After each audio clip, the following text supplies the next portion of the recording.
What drives the difference between India's continued economic success and an economically unstable Pakistan?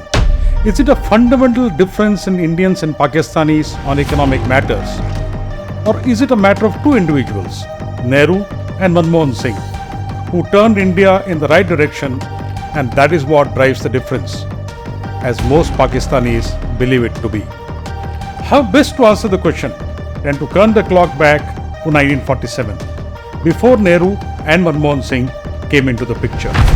Namaskar, my name is Ajay Sharma. Welcome to a new episode of the Kafirnama.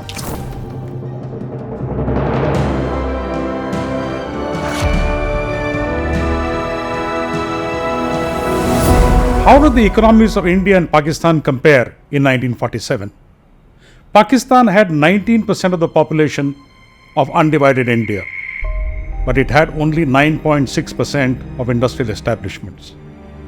But Pakistan's industrial backwardness is not about the lesser number of industrial establishments, it's about the smaller size of its industrial units. Pakistan had no factories that employed more than 50,000 people. India had 12. India had 90 factories that employed between 10 to 50,000 workers. Pakistan had only 7. More than 57% of Pakistan's factories employed less than 5,000 workers. One big reason was that Pakistan lacked several key industries. Pakistan had no jute mill, even though undivided India held almost a global monopoly on the fabric. And most of the raw material was supplied by East Bengal, soon to be East Pakistan. Pakistan also had no foundries, no iron and steel mills, no lead or copper or mica production. All these industries are critical to economic development, then as well as now. Pakistan also did not have an automobile industry. In comparison, Premier Automobiles Limited, an entirely Indian initiative founded by Walchand Hirachand, a leading Indian industrialist, had already started manufacturing cars and trucks in Mumbai in a technical tie-up with the Chrysler Corporation of the USA. Hindustan Motors, another Indian initiative, had been set up in Baroda in a tie-up with Newfields, a British automobile firm.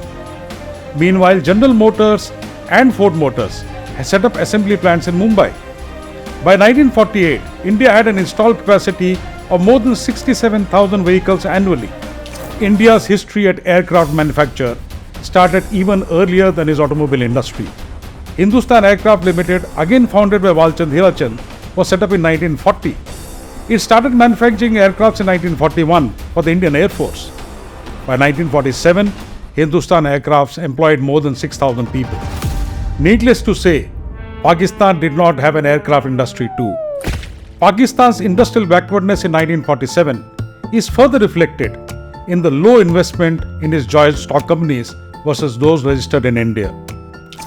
The total paid-up capital in joint stock companies in Pakistan in 1947 added up to less than 3% of similar investment in India. This contrast becomes starker when we drill down into the data and compare key regions in the soon-to-be Pakistan versus India. The paid-up capital invested in companies in East Bengal was just 4% versus what was invested in companies in West Bengal. The comparison of Mumbai versus Sindh that included Karachi was even worse. It was abysmal. Paid-up capital invested in Sindh companies stood at less than 1.5% versus companies registered in Mumbai. An interesting pointer for all those who constantly compare Karachi with Mumbai. If you think the West Punjab versus East Punjab comparison looks better for Pakistan, you're wrong. A closer look reveals that even in the case of East Punjab, the same story rings out aloud. In fact, even more tellingly so. Just before partition, Lahore's population of Muslims stood at 61%. Yet look at the statistics of the economic enterprise in the city and the contribution of Muslims versus non-Muslims. The contrast is telling.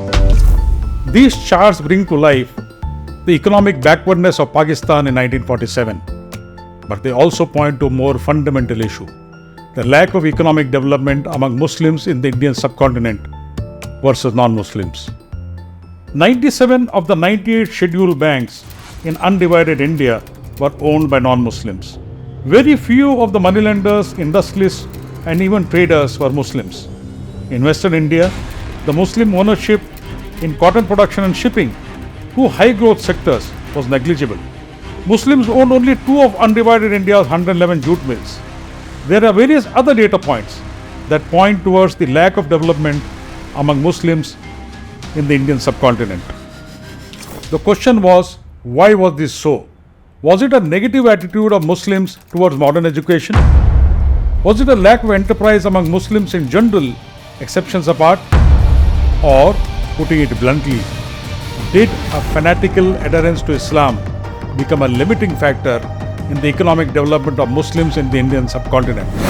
We take up these tough questions in 2 subsequent episodes and come up with some startling revelations.